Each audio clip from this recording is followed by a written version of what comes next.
ప్రిపోజిషన్స్లో next agent prepositions. ఈ agent prepositions ఏం చెప్తాయంటే, ఒక పని ఎవరు చేశారు, ఒక యాక్షన్ ఎవరి చేత చేయబడింది అన్న విషయాన్ని తెలియచేయడానికి ఈ ఏజెంట్ ప్రిపోజిషన్స్ని ఉపయోగిస్తాం. మనుషులకైతే బై ప్రిపోజిషన్ ఉపయోగిస్తాం. నాన్ హ్యూమన్ థింగ్స్కి అయితే విత్ అనే ప్రిపోజిషన్ని ఎక్కువగా ఉపయోగిస్తాము. ఇవి ఎక్కువగా ప్యాసివ్ వాయిస్లో ఉపయోగించడం జరుగుతుంది. The song was sung by Rani. Rani చేత పాట పాడబడింది. బై అనేది ఇక్కడ ఏజెంట్ ప్రిపోజిషన్. ఆ పని ఎవరు చేశారు అనేది. The cake will be made by Raju. Raju చేత కేక్ తయారు చేయబడుతుంది. The glass was broken with a rock. ఒక రాయితో గ్లాసు పగలగొట్టబడింది. ఇక్కడ నాన్ హ్యూమన్ థింగ్ వచ్చేసి రాక్, రాయితో. విత్ అనేది agent preposition. He was beaten with a stick. కర్రతో కొట్టబడ్డాడు. విత్ ఇక్కడ బై విత్ అనేటివి ఎవరు చేశారు, దేనితో చేయబడింది అనే విషయాన్ని చెప్తాయి. ఇవి ఈ ప్రిపోజిషన్స్ని ఏజెంట్ ప్రిపోజిషన్స్ అని అంటాము.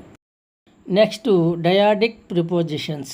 ఈ dyadic prepositions used to describe relationship or interaction between two entities. ఇద్దరు వ్యక్తుల మధ్య కావచ్చు, రెండు వస్తువుల మధ్య, రెండు ప్రదేశాల మధ్య, లేదా కొన్ని వస్తువులు కొంతమంది వ్యక్తుల మధ్య రిలేషన్షిప్ని వివరించడానికి ఈ ప్రిపోజిషన్స్ని ఉపయోగిస్తాము.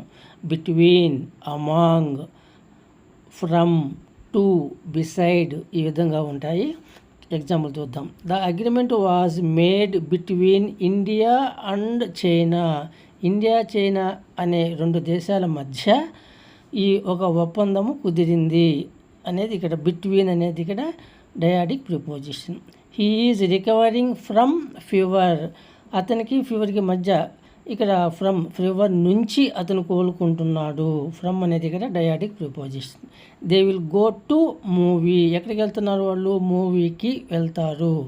మూవీ, దే ఈ రెండు అంశాల మధ్య రిలేషన్షిప్ని ఇది తెలియజేస్తుంది. To we see good understanding among them.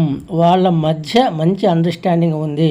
కొంతమంది వ్యక్తులు ఉంటారు, వాళ్ళందరికీ రిలేటెడ్గా చెప్తున్నాం, వాళ్ళ మధ్యలో అని. అమాంగ్ అనేది ఇక్కడ డయాడిక్ ప్రిపోజిషన్ అవుతుంది. ఇట్లా వ్యక్తుల మధ్య, వస్తువుల మధ్య సంబంధాన్ని తెలియజేయడానికి ఉపయోగించే ఈ ప్రిపోజిషన్స్ని డయాడిక్ ప్రిపోజిషన్స్ అని చెప్పడం జరుగుతుంది.